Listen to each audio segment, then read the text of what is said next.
guys.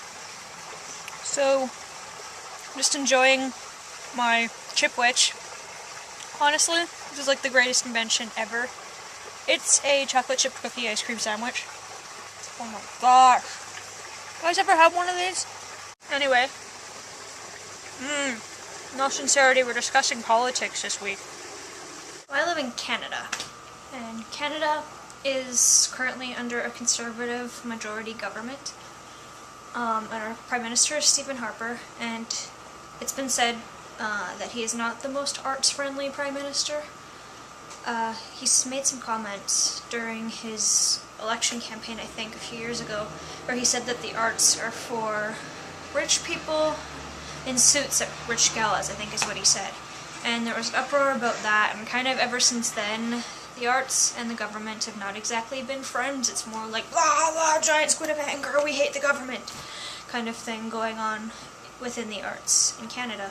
More recently, we've had a lot of problems with getting cuts to arts funding, and the most notable of that is with the Summer Works Festival in Toronto. It's done at the Harbourfront Centre in Toronto. It's a big festival of new and politically charged work, and recently they had a show at the Summer Works Festival called Homegrown, which is a play about terrorists in Canada. It's completely fictional as far as I know, but there was a play about terrorists, and when some of the conservative government got wind of that, they, I think, completely slashed Summer Works' funding, government funding, which is awful. I mean, it's one show, and it's called freedom of speech, so they can do whatever show they want, and they shouldn't have to worry about government oppression with that. So, with the issue of Homegrown, it's kind of stirred up controversy with the government and the arts community in Canada.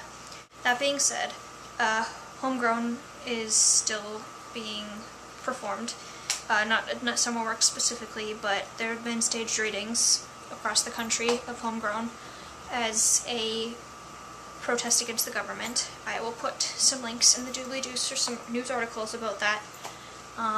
So yeah, that's been our most recent issue with the government and the arts in Canada. Another way that the arts and the government intertwine in Canada is with a thing we do in Canada called the Wrecking Ball. It's done usually around election time in all of the major centres in Canada, so Vancouver, Calgary, Toronto, Edmonton, Montreal, all those, and it's usually on a Monday near the election, and a whole bunch of artists all get together. Sometimes they charge admission, sometimes they don't. I'm not totally sure on that, but they all get together and basically perform a whole bunch of politically charged work. Usually just, we do ours in the lobby of our big concert hall downtown. The performances of the Wrecking Ball have been going on for a few years now. I've never actually been, but I plan to on our next election. Yeah, unfortunately the arts have been suffering cuts quite a bit under the Harper government. Stephen Harper isn't exactly the most popular person among artists in Canada, and there's actually a play going on at the Calgary Fringe Festival right now that's been going on tour for a while, and it's called Effing Stephen Harper, How I Sexually Assaulted the Prime Minister of Canada. Not sure exactly what's in that show, but I can pretty much guarantee that it's slamming him in some way. On a completely unrelated note, I don't know if any of you guys are massive Gleeks like I am, but I have two things about Glee that I want to talk about quickly. Number one, are any of you guys watching the Glee project on Oxygen while we get it on Slice in Canada? That show frustrates me, my goodness.